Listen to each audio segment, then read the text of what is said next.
salvation through His Son, Jesus. And God is offering to Mary a role.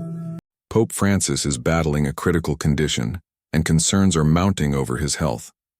The world watches closely as speculation grows about what could come next for the Catholic Church. One of the most significant questions now is whether Cardinal Luis Antonio Tagle of the Philippines could be a potential successor. This could be a groundbreaking moment in history, as the Philippines has never had a pope before. For centuries, the papacy has been dominated by Europeans, especially Italians. However, the election of Pope Francis changed that. He became the first pope from the Americas, marking a shift towards a more global Catholic Church. Now, attention is turning toward Cardinal Tagle, who has gained increasing recognition and influence within the Vatican. His close bond with Pope Francis makes many wonder whether he is the chosen one to continue the Pope's mission.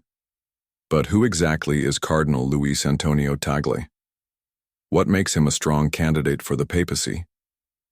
To understand this, we must look at his life and journey.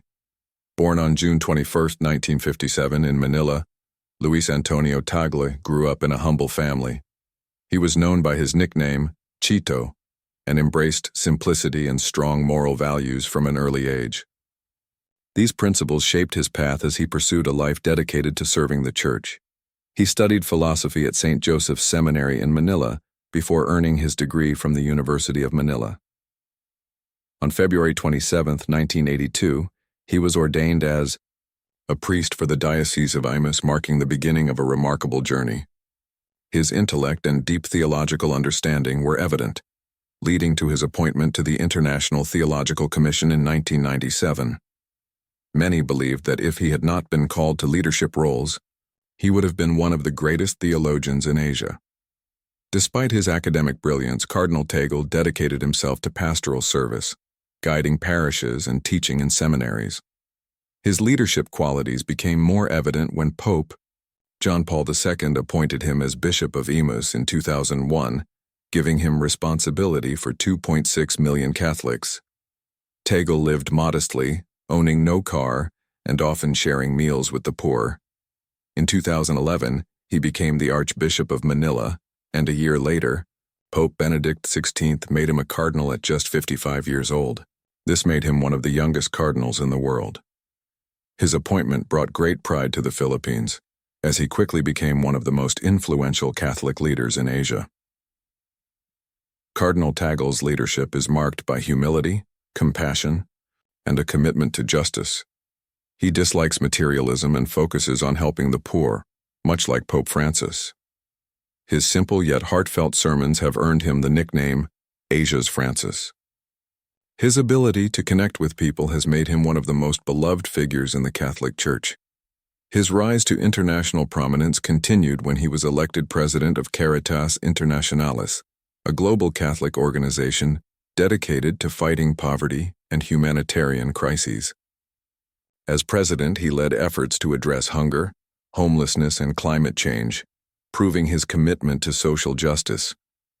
In 2019, Pope Francis appointed him as the prefect of the Congregation for the Evangelization of Peoples, a key Vatican office responsible for missionary work. This move solidified his influence within the Church and positioned him as a strong candidate for the papacy. His diplomatic skills, theological expertise, and ability to unite communities make him a respected leader in the Vatican. As speculation grows about the next pope, many believe Cardinal Tagle has the qualities needed to lead the Church in the modern era. His deep alignment with Pope Francis's vision of a church for the poor makes him a natural choice. However, not everyone agrees with the direction Pope Francis and Cardinal Tagle are taking. Some critics argue that focusing on social issues could weaken traditional church teachings. Despite these concerns, both leaders remain committed to addressing the needs of the world's most vulnerable. Another aspect of Cardinal Tagle's leadership is his dedication to interfaith dialogue. He believes that engaging with people from different religions can promote peace and understanding in a divided world. This approach aligns closely with Pope Francis's vision of unity and compassion. While Pope Francis has not explicitly named a successor, Many believe Cardinal Tagle is a top contender. His growing prominence within the Vatican fuels speculation that he could be the next leader of the Catholic Church. The idea of a Filipino pope, once seen as unlikely, is now a real possibility. So how is a new pope chosen? The process is decided by the College of Cardinals in a secret conclave. This exclusive gathering consists of just over 100 cardinals who have the power to elect the next pope. Unlike political elections, the process is discreet, and most cardinals enter the conclave with limited knowledge of who will be chosen.